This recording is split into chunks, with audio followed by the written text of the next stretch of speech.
Nəsimi Nəbzadəni itirdik. Salam aleykum əziz xalqımız, hər birinizi salamlayıram. Bugün bizim üçün çox ağır bir gündür. Qurtuluş ailəsinin ağır bir itkisi olub.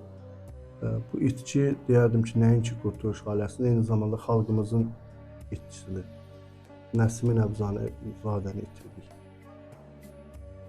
Və qeyd etmək istəyirəm ki, baxın, Nəsimi Nəbzadə bizim hörmətli, çox sevdiyimiz, ağsaqqal dediyimiz bir qardaşımızdır. Lakin biz ona nələr vəd vermişdik? Baxın, bir gün öncə onun dişi qoyulurdu. Həccə bitirdikdən sonra 2 ay sonra həccə gedirik birlikdə. Ona maşın hədiyyəsi var idi. İşlə təmin olunmaq və zəfər günü onun toyuydu. Hansı ki, bu kimi şeyləri biz vəd vermişdik və vədimizdən biri də oydu ki, birlikdə çiğ-çiğnə xalqımızı maarifləndirək, gəncləri, dövlətimizi bu bəladan birlikdə qutaraq. Lakin buna baxmayaraq, 2 gün öncə Nəsim müəllim gəzmək istər, kürəyim gəzmək istəyir. Mən də bunu apardım Targovya. Orada restoranda oturub yemək yiyəcəyimiz süfrədə mən üzr istəyirəm, ayaq yoluna getdim. Qayıtdım ki, Nəsim müəllim yox. Sırf gedib. İndi Nəsimi qardaşıma buradan səslənirəm, əziz qardaşım, hörmətli qardaş. Təbii ki, burada mənim də səhvim var ki, hansı ki, başqa pasiyentləri biz necə qoruyuruq, harasa gedəndə tək aparmırıq, yanında bir neçə nəfər deyir ki, bu xəstə fikrin gəlməyə labüddür. Amma Nəsim müəllimin bu təcrübəsi, alicənablığı bizi aldatdı, bir növ xəstəlik bununla bizi aldatdı. İnandım və mən tək arxayın çıxartdım, Nəsim müəllim yoxa çıxdı.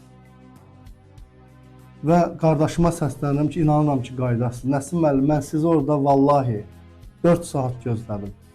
4 saat restoranda oturum ki, Nəsim müəllim qaydacaq. Xəstə fikirdir, gəldi, apardı, amma qaydacaq deyə gözləyirdim vallahi. Yəni, yenə də gözləyirəm mən sizi.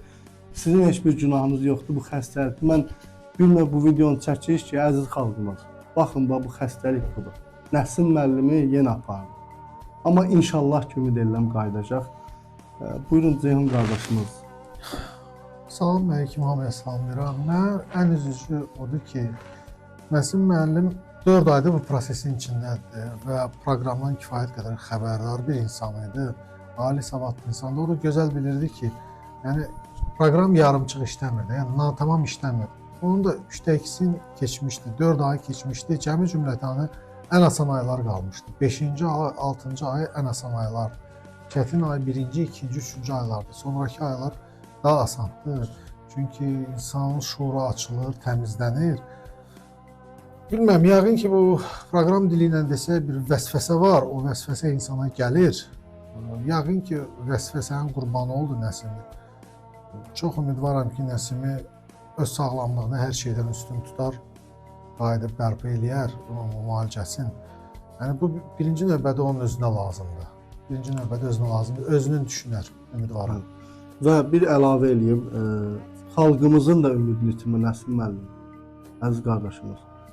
Və gənclər, sizdən sonrakılar da yəni ümidsiz vəziyyətdə qalmasın bu hərəkət edir. Sizi gözləyirik. Sizi gözləyirik Qurtuluş ailəsi olar və xalq olar.